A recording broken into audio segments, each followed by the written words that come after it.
Bonjour à tous, merci à Hugues, bienvenue sur notre chaîne. Aujourd'hui, deux principaux sujets. Une barge qui transportait du matériel pétrolier, notamment 8 camions, aurait coulé au large de Gamba. Gamba, plus précisément à Morandi, lors de la traversée. C'est une barge qui contenait du matériel pétrolier, pas seulement des camions comme on nous laisse entendre, mais du matériel pétrolier, notamment des citernes. Des citernes, bien entendu, remplies de carburant et d'autres produits chimiques à destination de la station Assala. Selon nos sources, la barge aurait coulé à flot et tout serait dedans. La barge est effectivement sous l'eau et il y a encore les gyrophares des camions qui se voient. La seule chose que nous regrettons, c'est la catastrophe écologique et surtout le manque de dynamisme des autorités sur place. Parce que d'après ce que nous avons lu sur Internet tout à l'heure là, ces autorités nous parlent de la présence de gravier et de latérite sur une barge et qu'il n'y aurait pas de catastrophe écologique. Nous pensons et estimons que ce type de mensonge devait s'arrêter. Pensons aux populations, pensons au peuple.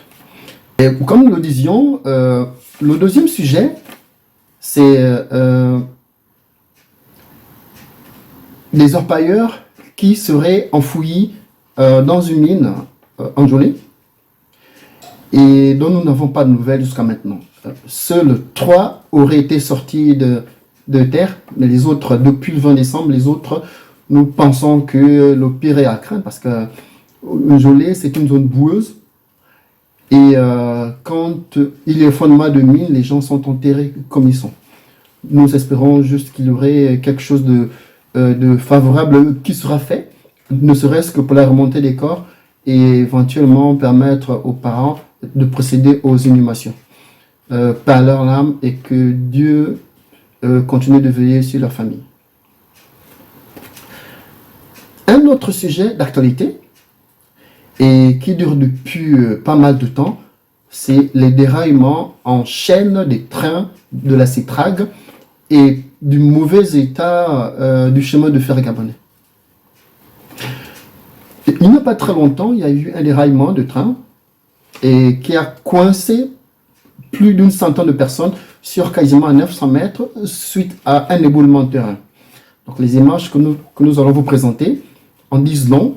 Et nous pensons que la vétusté du chemin de fer doit être un problème préoccupant et qu'il est temps que les autorités compétentes, notamment Eramet, qui est le propriétaire de la société, qui s'occupe de l'entretien du réseau ferroviaire, de trouver des solutions par là. Parce que c'est des familles entières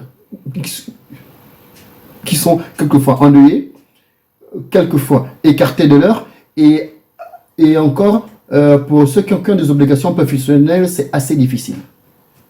Nous souhaitons juste que les choses rentrent en vigueur et que l'entretien du réseau ferroviaire se fasse dans de très bonnes conditions et surtout qu'il n'y ait plus ce type d'accident. Merci, bonsoir.